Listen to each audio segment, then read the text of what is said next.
গত ভিডিও বাংলাদেশের ট্রেডিং দুনিয়ায় আলোড়ন সৃষ্টি করে টিকটক ট্রেডার সহ সকল বাটপারদের মুখ উন্মোচন করে দিয়ে কিছু সিরিয়াস প্রশ্নের সৃষ্টি করেছে। আজকের এই ফাইনাল ট্রেডিং নিয়ে ডেডিকেটেড ভিডিওতে আমাদের এমন ঘোলাটে অবস্থায় কি করা উচিত, ট্রেডিং কাদের জন্য, ট্রেডিং কোন প্ল্যাটফর্মের সাথে করবেন, আর এই রিস্কি ট্রেড জগতের বাইরে অল্টারনেটিভ কি আছে তা নিয়ে ডিটেইলে ঝাঁপ দেব।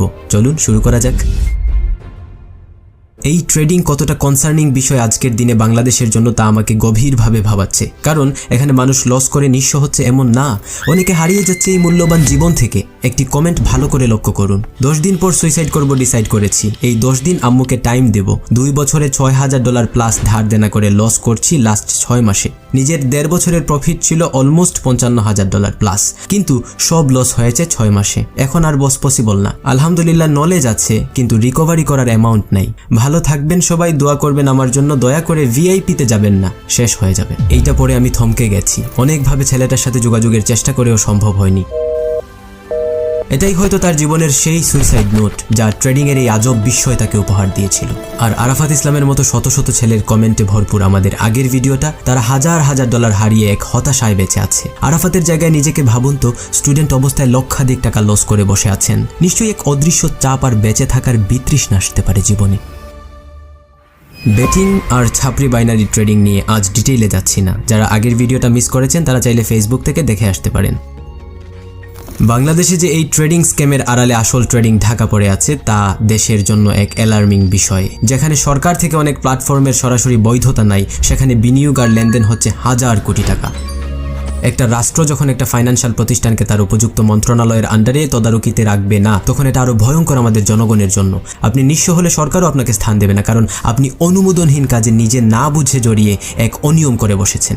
আমার মতো একটা শিক্ষিত লোককে বানায় দিয়ে গেল, আমি এখন কি করি? আমার এখন কি হবে? সব দায় আমাদের নাগরিক সমাজেরও না। প্রকাশ্যে এমন কচুরিপানার মতো বেড়ে ওঠা ট্রেডিং এর নামে গলা কাটার প্রতিষ্ঠান চাইলেই সরকার নির্মূল করতে পারে, কিন্তু সোনার বাংলায় সরকারের আসনে বসে হাজার হাজার কোটি টাকা পাচার হয়। সেখানে এইসব বিষয়ে মাথা ব্যথা কার আছে বলেন? এজন্য নিজের সচেতনতা নিজেই নিতে হবে। কেউ কারো ধার ধারে না। শেষ পর্যন্ত থাকুন, সব ক্লিয়ার হয়ে যাবে। বাইনারি নিয়ে কথা হলো, আপনি সুস্থ স্বাভাবিক বিবেকবান সৎ মানুষ হলে এক কথায় এটা থেকে বিরত থাকবেন। আর যদি ইচ্ছে হয় তাইলে ইন্টারনেটে জুয়া খেলে নিজের টাকা অপরিচিত ব্রোকার দালালদের না দিয়ে পাড়ার জুয়ারি কাকুদের সাথে খেলে নিজের টাকা এলাকায় রাখতে পারেন।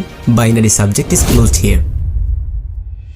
এখন আসি ফরেক্স ট্রেডিং নিয়ে। এটি আসলে তুলনামূলক সেফ এবং স্ট্যান্ডার্ড ট্রেডিং, যেটি বিশ্বের ইসলামিক স্কলাররা পর্যন্ত হালাল বলে স্বীকৃতি দিয়ে থাকেন একটা সার্টেন লেভেল পর্যন্ত।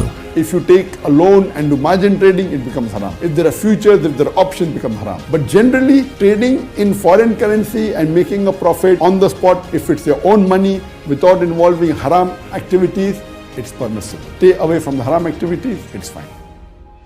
বিদেশি কারেন্সির কেনাবেচার এই প্রক্রিয়া মানে ফরেক্স ট্রেডিং বর্তমান বিশ্বের আলোচিত এবং অনেক দেশে জনপ্রিয় লিগেল একটি ট্রেডিং মেথড। কিন্তু বাংলাদেশ সরকার, বিশেষ করে পলাতক স্বৈরাচার 15 বছর দেশের উন্নতি আর ডিজিটাল আর স্মার্ট বাংলাদেশের গান গেয়ে গেয়ে কি নোটিসেবল ডিজিটালাইজটা করে গেছে একটু বলুন তো।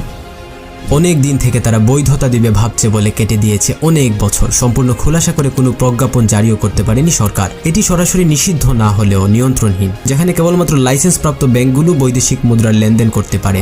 ব্যক্তিগত ট্রেডাররা সাধারণত আন্তর্জাতিক ব্রোকারদের মাধ্যমে ট্রেড করে থাকেন।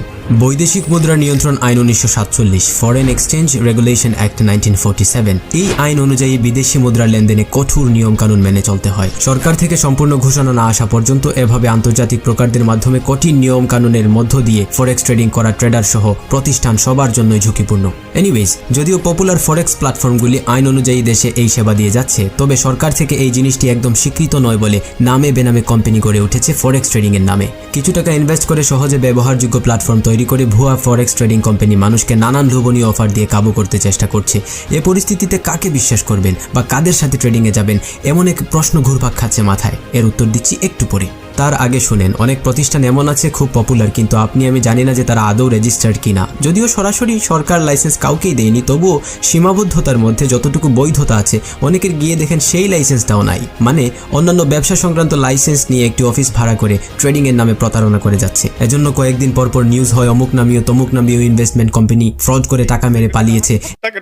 টাকাটা নিয়ে গেছে, শুধু তাই না, আমাদের সর্বশান্ত করে গেছে। এগুলো নিত্যদিনের এক সাধারণ ঘটনা হয়ে গেছে আমাদের দেশে। বস্তুত বাংলাদেশ ব্যাংক বা সরকার থেকে যে জিনিসটাকে সঠিক রেগুলেট করছে না সেটিতে অনিয়ম থাকবে, এটাই স্বাভাবিক। এই ইন্টারিয়াম গভর্নমেন্ট অন্যান্য বিষয় নিয়ে ব্যস্ত থাকায় এটির জন্য তাদের কাছে কোনো আশা না করে পরবর্তী নির্বাচিত সরকারের কাছে দেশের জনগণের দাবিগুলোর শীর্ষে এই দাবিটাও যাতে উপস্থাপন করা হয়, কেননা এটিতে সরকার না কনসার্ন দিলে এর ভয়াবহ এক মাসুল দেশবাসীকে দিতে হবে। একটি কথা বলে যাচ্ছে, মনে রাখবেন, নিকট ভবিষ্যতে এমন প্ল্যাটফর্মগুলো দেউলিয়া হয়ে যাবে, হাজার কোটি টাকা নিয়ে পালাবে, ডেস্টিনি 2000 লিমিটেডের মতো কাহিনী ঘটবে, সরকার তখন নড়ে চড়ে বসবে এদেরকে ধরতে, কিন্তু ততক্ষণে অনেক দেরি, লাখ লাখ মানুষ পথে বসবে। আপনাদের অনেকের করা কমেন্টের প্রশ্নের উত্তর একটি স্টেটমেন্টে বলে দিচ্ছি। ক্রিপ্টো মাইনিং, ফেক ক্রিপ্টো থেকে নিয়ে হাজারো পঞ্জি স্কিম সহ বিভিন্ন তাবিজ মানে হাবিজাবি কোর্স করার অর্থ হলো আপনার জীবন থেকে মূল্যবান সময়, শ্রম, মেধা, এমনকি যৌবন হেলায় কাটিয়ে দেওয়া, যেখানে আদৌ কোনো লাভ নাই, পরে হানি নাটস খেয়েও হয়তো রিকভার করতে পারবেন না। খুব জটিল একটা বিষয়। তোমরা সবাই সরে গেলে কেন? খাও। আজকে আপনাদেরকে সবাইকে আশাহত করেই বলছি, দয়া করে ট্রেডিং দুনিয়ায় আসার আগে ভালো করে ভেবে চিনতে আসবেন। ক্রিপ্টোকারেন্সি নামক ডিজিটাল ভার্চুয়াল মুদ্রার লেনদেন বাংলাদেশে সম্পূর্ণ নিষিদ্ধ, তাই এটি থেকে সাবধান। আর বেটিং বাইনারি কুল্লু হারাম, একদম পিঠের চামড়া উঠে যাবে। এমনকি ফরেক্সে ভালো প্ল্যাটফর্ম থাকলেও পরিপূর্ণ প্রজ্ঞাপন আসার আগ পর্যন্ত আপনি কাকে চোখ বন্ধ করে বিশ্বাস করতে পারেন বলুন? নিজেকে একটা প্রশ্ন করে দেখুন তো, আল্লাহর দুনিয়া এত কিছু থাকতে কেন এই রিস্কি জায়গায় আসতে চাচ্ছেন? এত দূর আসলেন, এখন একটু আশার কথা শোনাবো। এই ট্রেড দুনিয়ার অল্টারনেটিভ কি আছে যা নিরাপদ, তা নিয়েই ডিপ ডাইভ দেওয়ার আগে দুঃখ প্রকাশ করছি একটি কারণে। বলেছিলাম কোন জায়গা থেকে ট্রেডিং শিখবেন তা নিয়ে আমি সাজেশন দেব, কিন্তু কেস স্টাডি রিসার্চ করে যা দেখলাম তাতে স্পষ্ট যে বাংলাদেশের ট্রেড দুনিয়াটাই ঘোলাটে, তাই আমি কেমনে আপনাদের এই কই থেকে শিখবেন এমন ধারণা দেব। আচ্ছা, এখন একটা ডিসক্লেমার, এই যে ট্রেডিং, বিনিয়োগ, লেনদেন, ইনভেস্টমেন্ট যাই বলেন সব কিন্তু সবার জন্য না। একজন গৃহহীন মানুষকে বলতে পারেন না লাইফ ইন্স্যুরেন্স করে রাখতে, দিনমজুর মানুষটাকে বলতে পারেন না ইনভেস্টমেন্টের কথা, কারণ প্রত্যেক মানুষের অর্থনৈতিক অবস্থা ভিন্ন, আর এই ভিন্নতা আমাদেরকে কে কি করবে না করবে তার একটা সত্যতা দেয়। একথা বলার মানে হচ্ছে এই উপরোল্লেখিত জিনিস ট্রেডিং, বিনিয়োগ, লেনদেন, ইনভেস্টমেন্ট আমাদের সবার জন্য নয়। যদি ট্রেডিং এর ঝুঁকি কমাতে চান বা দীর্ঘমেয়াদী এবং সুরক্ষিত বিনিয়োগ করতে চান তাইলে কিছু নিরাপদ বিকল্প বিবেচনা করতে পারেন। তার আগে একটি কথা হচ্ছে, আপনি যদি আমাদের কন্টেন্ট ভালোবেসে থাকেন আমাদের হোয়াটসঅ্যাপ কমিউনিটিতে যুক্ত হতে পারেন ডেসক্রিপশনে দেওয়া লিঙ্ক থেকে। প্রথম অল্টারনেটিভ হিসেবে আমরা স্থানীয় স্টক মার্কেটের দিকে একটু ফোকাস দিতে পারি। ইউনিলিভার, স্কয়ার ফার্মাসিউটিক্যালসের মতো নানান প্রতিষ্ঠানের স্টকে আপনি বিনিয়োগ করতে পারেন। এর সুবিধা হলো এগুলো দীর্ঘমেয়াদী বিনিয়োগ হিসেবে নিরাপদ। এরকম কোম্পানির শেয়ার কেনাবেচার মাধ্যমে অনেকে লাভ করে থাকেন। তবে বাংলাদেশে কাউকে ভরসা করতে আমাদের আতঙ্কে থাকতে হয় সবসময়। অনেক মানুষ বাবা দরবেশ খ্যাত সালমান এফ রহমানের বেক্সিমকোতে বিনিয়োগ করেছিলেন এবং স্বৈরাচার বিদায়ের পর এক ধাক্কায় শেয়ারের দাম 26% নিচে নেমে আসে। তাইলে বলা যায় এই চ্যালেঞ্জিং ওয়ার্ল্ডের রিস্ক টেকিং ক্যাপাসিটি না থাকলে আপনার এইসব দুনিয়ায় আসারই দরকার নেই। এবার আসুন রিয়েল এস্টেট নিয়ে একটু কথা বলি। রিয়েল এস্টেট বা সম্পত্তিতে বিনিয়োগ দীর্ঘমেয়াদী, এখানে ভালো লাভ পাওয়া যায় এবং দামও স্থিতিশীল থাকে। এটি আপনার সম্পদ বাড়াতে পারে। আজ আপনি একটি বাড়ি, পতিত জমি, দোকান, শিল্প যাই কিনবেন, যদি পরিকল্পনা করে কিনতে পারেন তাইলে লং রানে এটি বিক্রি করে প্রফিট কামাতে পারেন। এটি হলো পৃথিবীর সবচেয়ে সুরক্ষিত সেফ ইনভেস্টমেন্টের মধ্যে অন্যতম।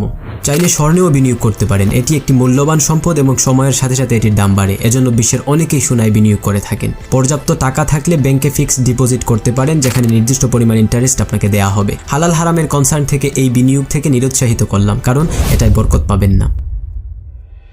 এতক্ষণে মনে হয়েছে যে ট্রেডিং বা বিনিয়োগ বড়লোকের জন্যই শুধু। যাদের হাতে টাকা পয়সা কম বা ছাত্র অবস্থায় আছে তারা কি করবে?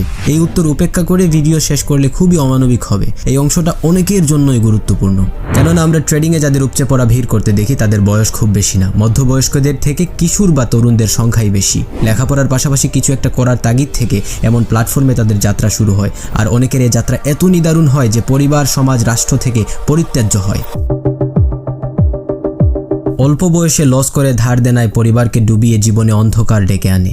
এইসব শিক্ষিত তরুণ সমাজের কাছে আবেদন, ট্রেডিং একটি কেনাবেচার প্রক্রিয়া। মার্কেটের ভালো জ্ঞান, অভিজ্ঞতা, রিস্ক নেয়ার ক্ষমতা থেকে নিয়ে হেভি ইনভেস্টমেন্ট প্রয়োজন, আর এগুলোর অনেক কিছুই আমাদের যুব সমাজের নেই, এজন্য তারা ধরা খেয়ে থাকে। আর ট্রেডিং নিয়ে কেউ অনেক জ্ঞান রাখলেও আমাদের দেশের বিভিন্ন সিন্ডিকেট আর ভুয়া প্ল্যাটফর্মের আবরণে অনেকেই ফাঁদে পড়ে লস করেন।